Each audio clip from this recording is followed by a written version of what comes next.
ഇന്നലെ വ്യാഴാഴ്ച ചങ്ങനാശ്ശേരിയിൽ നടന്ന മന്നം ജയന്തി ആഘോഷങ്ങൾ അട്ടിമറിക്കാൻ ആരെങ്കിലും ഒരു വൃത്തികെട്ട കളി കളിച്ചോ? അങ്ങനെ ഒരു നീക്കം, അതിനുള്ള ഒരു ശ്രമം നടന്നു എന്നാണ് NSS മനസ്സിലാക്കുന്നത്. അതിൻ്റെ പിന്നിൽ ആരാണ് ഉണ്ടായിരുന്നത്? BJP ആണെന്നാണ് പൊതുവെ കരുതപ്പെടുന്നത്. ചത്തത് കീചകനെങ്കിൽ കൊന്നത് ഭീമൻ. ആ ഒരു ന്യായത്തിൻ്റെ അടിസ്ഥാനത്തിൽ ഈ സംഭവത്തിൻ്റെ പിന്നിൽ BJPയുടെ കറുത്ത കൈകൾ കാണുന്നവരാണ് ഏറെയും. ഇന്നലത്തെ മന്നം ജയന്തി ആഘോഷത്തിൻ്റെ ഉദ്ഘാടകനായി NSS തീരുമാനിക്കുകയും ക്ഷണിക്കുകയും ചെയ്തിരുന്നത് ഇന്ത്യയുടെ അറ്റോർണി ജനറൽ R വെങ്കട്ട രമണിയെയാണ്. ഇന്ത്യയിലെ വളരെ പ്രശസ്തനായ ഒരു അഭിഭാഷകനാണ് അദ്ദേഹം. അദ്ദേഹത്തെ ക്ഷണിച്ചു. അദ്ദേഹം ആ ക്ഷണം സ്വീകരിച്ചു. അതനുസരിച്ച് NSS ഒരു പത്രക്കുറിപ്പ് മാധ്യമങ്ങൾക്ക് നൽകി. അതിൻ്റെയൊക്കെ അടിസ്ഥാനത്തിൽ ക്ഷണക്കത്ത് തയ്യാറാക്കി അടുത്ത ഘട്ടത്തിലേക്ക് കടക്കുമ്പോഴാണ് വെങ്കട്ട രമണിയുടെ ഒരു സന്ദേശം വരുന്നത്. സാങ്കേതികമായ ചില കാരണങ്ങളാൽ തനിക്ക് മന്നം ജയന്തി ആഘോഷത്തിൻ്റെ ഉദ്ഘാടകനായി വന്ന് പങ്കെടുക്കാൻ കഴിയുകയില്ല എന്ന് അറിയിച്ചുകൊണ്ട്. ജയന്തി സമ്മേളനത്തിൽ പ്രസംഗിക്കുമ്പോൾ NSSന്റെ general secretary G Sukumaran Nair ഇക്കാര്യം അവിടെ പരാമർശിച്ചു.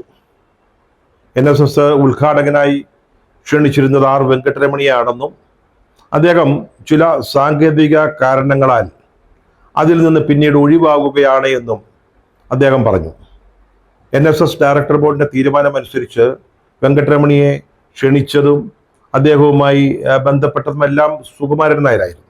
അദ്ദേഹം പറഞ്ഞത്, ഈ സാങ്കേതിക കാരണം എന്ന് പറയുന്നത് എന്താണെന്ന് ഞങ്ങൾക്കറിയാം, ആരാണ് ഇതിൻ്റെ പിന്നിൽ പ്രവർത്തിച്ചത് എന്ന് ഞങ്ങൾക്ക് നന്നായിട്ട് ബോധ്യപ്പെട്ടിട്ടുണ്ട്, മനസ്സിലായിട്ടുണ്ട്. അത് പക്ഷേ ഇവിടെ അതിൻ്റെ വിശദാംശങ്ങൾ പറയുന്നില്ല. ഈ നീക്കങ്ങൾക്ക് പിന്നിൽ BJP ആയിരുന്നു എന്ന് കരുതുന്നവരാണ് ഏറെയും. മതനിരപേക്ഷ നയത്തിൽ ഉറച്ചു നിൽക്കുന്ന NSSും BJPയും തമ്മിൽ, അല്ലെങ്കിൽ RSSും സംഘപരിവാറും ഒക്കെ ആയിട്ട് ഒരു നല്ല ബന്ധമല്ല ഉണ്ടായിരുന്നത്.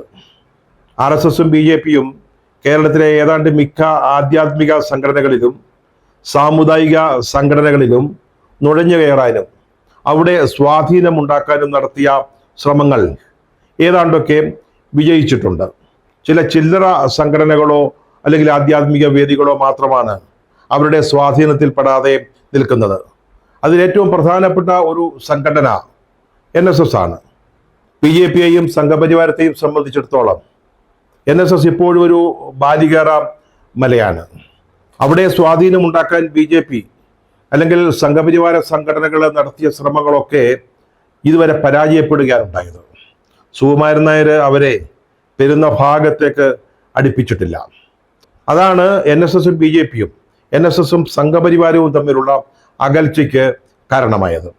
ശബരിമലയിലെ സ്ത്രീ പ്രവേശന പ്രശ്നം വന്നപ്പോഴും NSS അവരുടേതായ നിലപാടെടുക്കുകയും അവരുടേതായ രീതിയിൽ മുന്നോട്ട് പോവുകയുമാണ് ചെയ്തത്.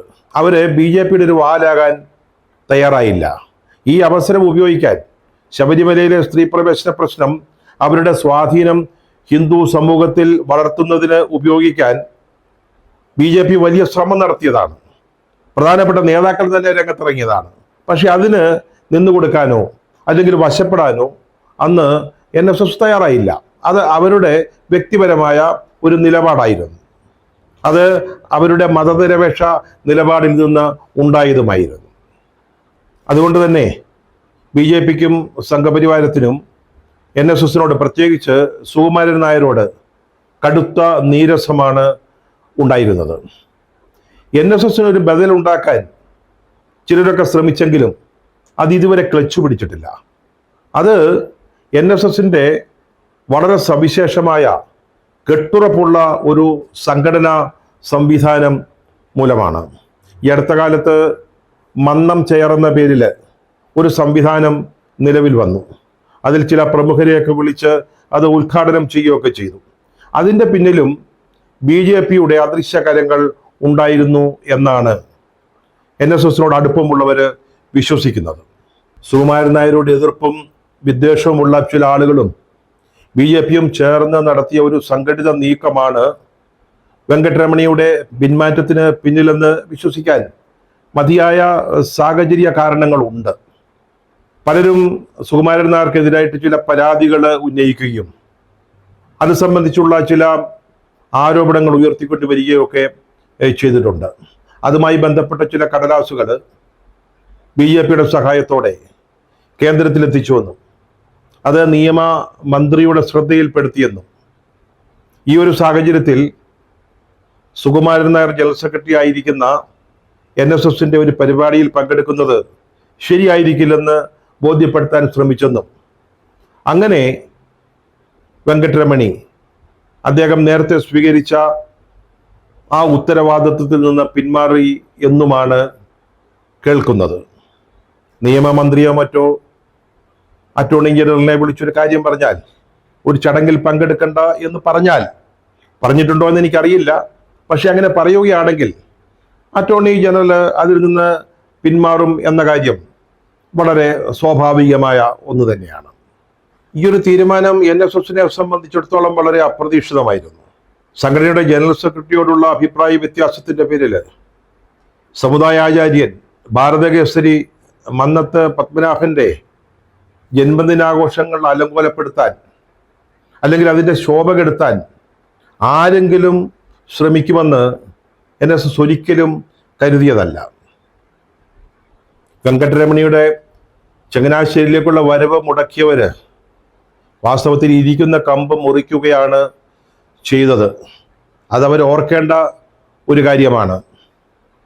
ഇതുവഴി അവർ ചെയ്തത് സുകുമാരൻ നായരോടുള്ള ഏതെങ്കിലും ഒരു കണക്ക് തീർക്കൽ അല്ല.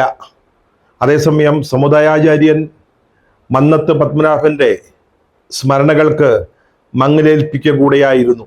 മന്നം ജയന്തിയിൽ പങ്കെടുക്കാൻ, സംസാരിക്കാൻ, അത് ഉദ്ഘാടനം ചെയ്യാൻ ഒരു അവസരം കിട്ടുക എന്നുള്ളത് ഇന്ത്യയിലെ രാഷ്ട്രീയ, സാംസ്കാരിക, സാഹിത്യ രംഗത്തുള്ള ആരും വളരെ അഭിമാനത്തോടു കൂടി കാണുകയും ഒരു അസുലഭ അവസരമായി കണക്കാക്കുകയും ചെയ്യുന്ന ഒന്നാണ്.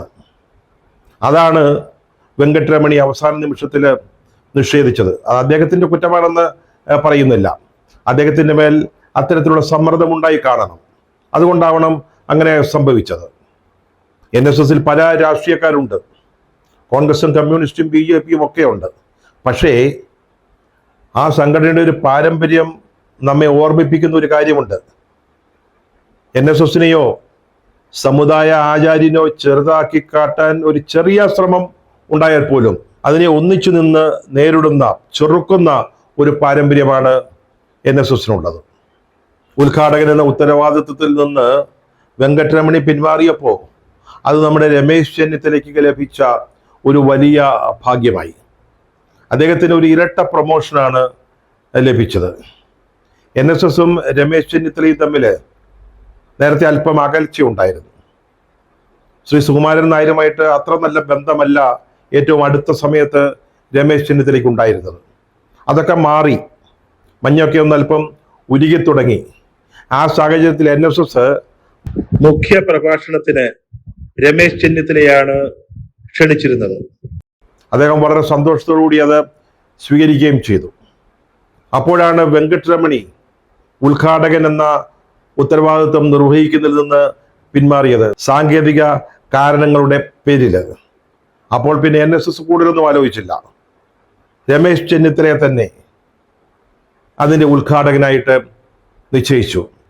അനുസ്മരണ പ്രഭാഷണത്തിന് സമുദായാചാര്യൻ മന്നത്ത് പത്മനാഭനുമായി ഏറ്റവും അടുത്ത ബന്ധം, ആത്മബന്ധം തന്നെ ഉണ്ടായിരുന്ന കേരള കോൺഗ്രസിന്റെ ആദ്യ ചെയർമാനായ KM ജോർജിന്റെ മകൻ ഫ്രാൻസിസ് ജോർജ് MBയെ ക്ഷണിക്കുകയും ചെയ്തു. ഇതാണ് ഞാൻ പറഞ്ഞത് ഡബിൾ പ്രൊമോഷൻ എന്ന്. NSSുമായിട്ടുള്ള അകൽച്ച കുറയ്ക്കുന്നതിന് രമേശിന് സാധിച്ചു. അതോടൊപ്പം മുഖ്യ പ്രസംഗത്തിൽ നിന്ന് ഉദ്ഘാടന പ്രസംഗകനായിട്ട് സ്ഥാനക്കയറ്റം ലഭിക്കുകയും ചെയ്തു. അതിപ്പോൾ കേരളത്തിലെ രാഷ്ട്രീയത്തിൽ ഒരു ചർച്ചാ വിഷയമാണ്. കോൺഗ്രസിന്റെ അടുത്ത മുഖ്യമന്ത്രി സ്ഥാനാർത്ഥിത്വത്തിന് NSSന്റെ പിന്തുണ രമേശിനുണ്ട് എന്ന തരത്തിലാണ് അതിപ്പോൾ വ്യാഖ്യാനിക്കപ്പെടുന്നത്. പക്ഷേ അതിൻ്റെ കൃത്യമായിട്ടുള്ളൊരു ക്ലാരിഫിക്കേഷൻ ഇന്നലത്തെ ചടങ്ങിൽ സുകുമാരൻ നായർ നൽകിയിട്ടുണ്ട്. അദ്ദേഹം പറഞ്ഞു, രമേശ് ചെന്നിത്തലയെ ഞങ്ങൾ ക്ഷണിച്ചത് ഒരു കോൺഗ്രസ് നേതാവ് എന്നുള്ള നിലയിലല്ല. അദ്ദേഹത്തോടൊപ്പം കമ്മ്യൂണിസ്റ്റ് ചേരിയോട് ചേർന്ന് പ്രവർത്തിക്കുന്ന ഗണേഷ് കുമാർ, മന്ത്രി ഗണേഷ് കുമാറും ഈ വേദിയിലുണ്ട്. അദ്ദേഹത്തെയും വിളിച്ചത് മന്ത്രിയായിട്ടോ രാഷ്ട്രീയക്കാരനായിട്ടോ അല്ല, NSSന്റെ ബന്ധുക്കൾ എന്ന നിലയിലാണ്. രമേശ് ചെന്നിത്തല ഈ മണ്ണിൽ കളിച്ചു വളർന്ന ആളാണ്. അദ്ദേഹം പഠിച്ചത് ചങ്ങനാശ്ശേരി NSS കോളേജിലാണ്. അത് ഓർമ്മിപ്പിച്ചുകൊണ്ടാണ് സുകുമാരൻ നായർ അത് പറഞ്ഞത്. അങ്ങനെ നോക്കുമ്പോൾ അദ്ദേഹം NSSന്റെ പുത്രനാണ്. അതുകൊണ്ടാണ് ഞങ്ങൾ അദ്ദേഹത്തെ ക്ഷണിച്ചത്. അത് മാത്രമല്ല, അദ്ദേഹം മറ്റൊരു കാര്യം കൂടി പറഞ്ഞു. വെങ്കട്ടരമണി പിന്മാറിയതും അതുവഴി രമേശ് ചെന്നിത്തല ഉദ്ഘാടകനായി മാറിയതും ഒരുപക്ഷെ മന്നത്ത് പത്മനാഭൻ ആഗ്രഹിച്ചതുകൊണ്ടായിരിക്കാം, അദ്ദേഹം അഭിലഷിച്ചതുകൊണ്ട് ആയിരിക്കാമെന്ന്. ഏതായാലും വെങ്കട്ടരമണി ചങ്ങനാശ്ശേരിയിൽ എത്താതെ പോയതിൻ്റെ പിന്നിൽ ആരാണെങ്കിലും, അത് BJP ആവട്ടെ മറ്റാരെങ്കിലും ആവട്ടെ, ആരായാലും ശരി, അത് രമേശ് ചെന്നിത്തലയ്ക്ക് ലഭിച്ചൊരു വലിയ ഭാഗ്യമായി മാറുകയാണ് ഉണ്ടായത്. പക്ഷേ വെങ്കട്ടരമണി പിന്മാറുന്നതിൻ്റെ പിന്നിൽ കളിച്ച ആളുകളുണ്ടല്ലോ, NSS അവരെ മറക്കുമെന്ന് വിചാരിക്കണ്ട. ഒരു വലിയ ബുദ്ധിമോശമാണ് അവർ കാണിച്ചത് എന്നുള്ളത് സമീപ ഭാവിയിൽ തന്നെ അവർക്ക് ബോധ്യപ്പെടും. അക്കാര്യത്തിൽ യാതൊരു സംശയവും വേണ്ട.